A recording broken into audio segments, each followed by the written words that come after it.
So we have a 16-year-old female who had primary amenorrhea, normal breast development, there is scant hair and a short blind ending vagina, and you have ultrasound and MR which has been given to you. So what do you see here on the MRI?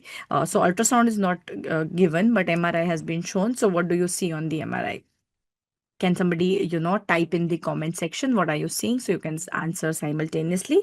So you are seeing how, first of all, there is no uterus. Is there a blind ending vaginal pouch that you can see? So we can definitely see this hyper intense line, isn't it? So we are seeing that there is a vagina which is blind ending, and then there is no uterus. You can see the bladder, you can see the rectum, but there is absent uterus. So that is definitely the predominant finding. Anything that you see on the axial sections, again, you can see the vagina, but you do not see the uterus. But what else do you see? Correct.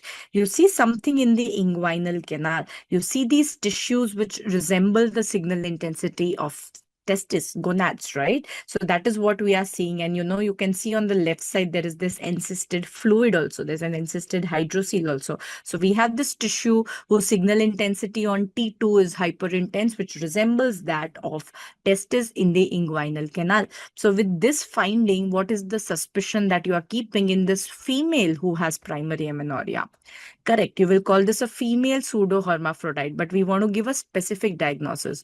Correct. This is AIS. Very good. So what are the findings that you're going to describe here? So blind ending, vaginal canal is the first finding. And second thing we will write, we cannot write testis is seen. We'll have to write structures, ovoid structures whose signal intensity is T2 hyperintense, much like testis, right, in the inguinal canal.